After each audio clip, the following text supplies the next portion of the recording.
Merhaba, kanalıma hoş geldiniz. Bu videoda bu sade cam vazoyu salonlarımıza yakışacak şıklıkta bir vazo haline dönüştüreceğim. Daha doğrusu bir fener haline dönüştüreceğim. Mumluk da diyebiliriz.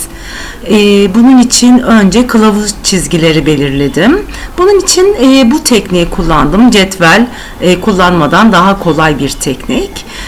Soğuk porselen hamurlarımı çünkü bu kılavuz çizgilerini esas alarak yerleştireceğim. Vazonun ağız kısmının karşılıklı noktalarını belirledim. Silikon kalıbımda hazırladığım motifleri şimdi yerleştiriyorum. Bu orta motifleri karşılıklı gelecek şekilde önce yerleştirdim ve diğerlerini de aralara birbirine uyumlu olacak şekilde yerleştireceğim.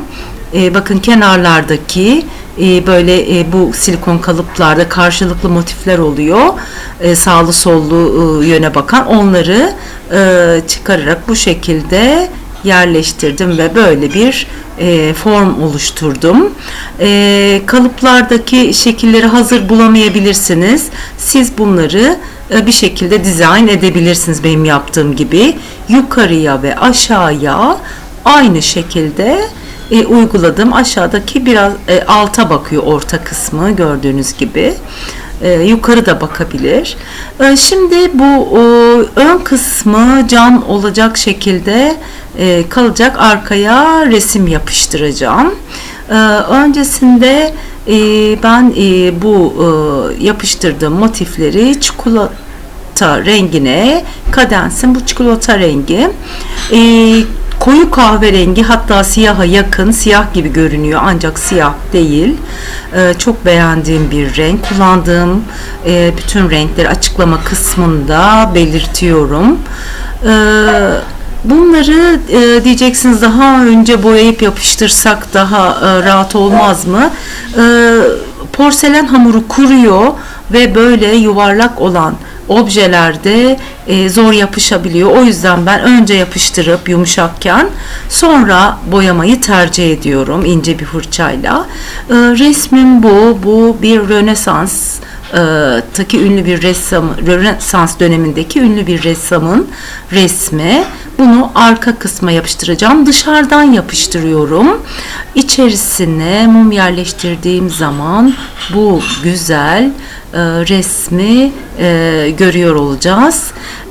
Bakın önce vazonun üzerine tutkalı sürdüm.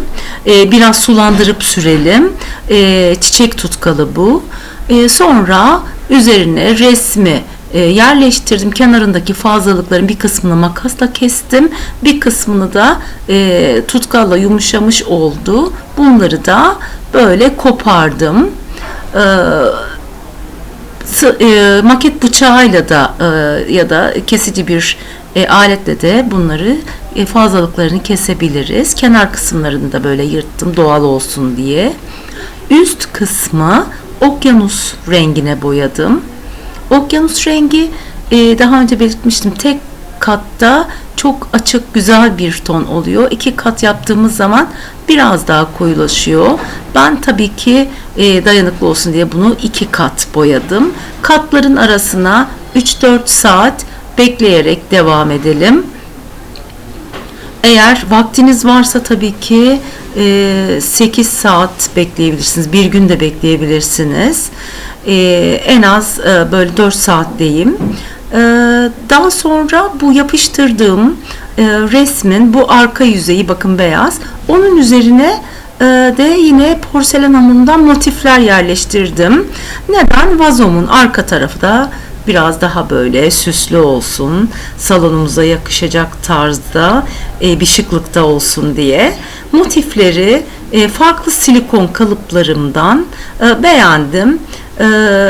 Birkaç kalıbın motifleri bunlar ve bu şekilde yerleştirdim. Şu büyük olan motiften ön tarafta ki o boşluğa da yerleştirdim. Mum koyduğum zaman hani mum görünmesin diye onu o şekilde düşündüm. Motifleri uygun yerlere yerleştirebilirsiniz siz. Bendeki kalıplardaki motifleri ben bu şekilde yerleştirdim. Belki sizin kalıplarınızda daha güzel hani motifler de olabilir. Daha farklı arka tarafta bir çalışma da çıkabilir sizde. Benimki böyle. Zamanınızı almamak için çok hepsini ayrıntıyla göstermek istemiyorum. Devamını ben yapıştırdım bu şekilde ve çok yani yarım saat kadar bekledim. Sonrasında ben boyamaya geçtim. Çünkü video çekiyorum ve vakit sıkıntım var. Siz bir gün bekleyip sonrasında da boyayabilirsiniz. Çünkü bu porselen hamurları biraz küçülüyor boyadıktan sonra ve beyaz kısımlar tekrar ortaya çıkabiliyor. Sonrasında tekrar motifleri boyadığım renk olan çikolata rengine bu kısmı da boyadım. Çok koyu olduğunu düşünmeyin. Bunlar şimdi açılacak birazdan. Üzerine ışıltı vereceğim gold rengiyle. Evet, bütün motifleri kahverengiye boyamış oldum. Bu motiflerin yapıştırdıktan sonra cam olduğu için alt tarafta beyaz olarak görünüyor. Ben bu görünen kısımları da yine okyanus rengine boyayarak kapattım. Şimdi bu üst taraftaki okyanus kısmının koyu olduğu bu. Ben bilerek yaptım. Bunu çatlatma tekniği uyguladım üst kısma. Bunu da nasıl uyguluyoruz? Boyayı boyadığım yön soldan sağa şeklindeydi. Çatlatma medyumunu da aşağıdan yukarı ya da yukarıdan aşağı şeklinde boyuyoruz. Aynı yönde olmuyor. Yani boyayı ne yönde boyuyorsak çatlatma medyumunu da ters yönde sürüyoruz. Şimdi çatlatma medyumunu sürdüm. 1 saat bekledim. İkinci katını sürdüm. Tekrar bekledim. Kurudu ve şimdi açık rengimi üzerine sürüyorum. Kemik rengi kullanıyorum.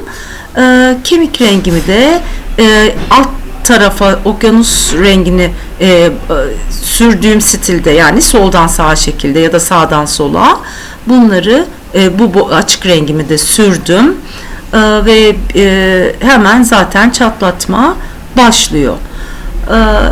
Çatlatma gerçekleşti. Kenarlara bulaşan açık renklerin üzerine tekrar çikolata rengimle beyazlıkları küçük ince fırçayla kapattım. Bu bulaşmalar olabiliyor. Siz bunları sonradan ince fırçayla düzeltebilirsiniz. Temiz bir çalışma olması için. Sonra antik altın rengimle dokunuşlar yapıyorum. Eğer kanalıma abone olmadıysanız abone olarak kanalımı destekleyebilirsiniz. Abone olan arkadaşlara da çok teşekkür ediyorum şimdiden. İnşallah yeni videolar hepiniz için faydalı olur. Beğenilerinizi ve yorumlarınızı da bekliyorum. Yeni videolarımdan haberdar olmak için lütfen bildirim zilini açın ve tümünü işaretleyin. Size bildirimler gelecektir yeni videolarım çıktığında. Bu altın gold dokunuşlarımla bu ağız kısmının iç tarafında kalan, bakın okyanus rengiyle kapattığım kısımları da ışıltılar verdim kısımlara ve taban kısmını da aynı şekilde gold rengini uzun saplı bir fırçayla sürdüm. Evet, son olarak da parlak su bazlı vernik kullanarak sürerek çalışmamı tamamlıyorum. Verniğe mümkünse 3-4 gün sonra sürün. İyice boyalar kurumuş olur. Bu şekilde bir mumum vardı ve içerisine yerleştirdim.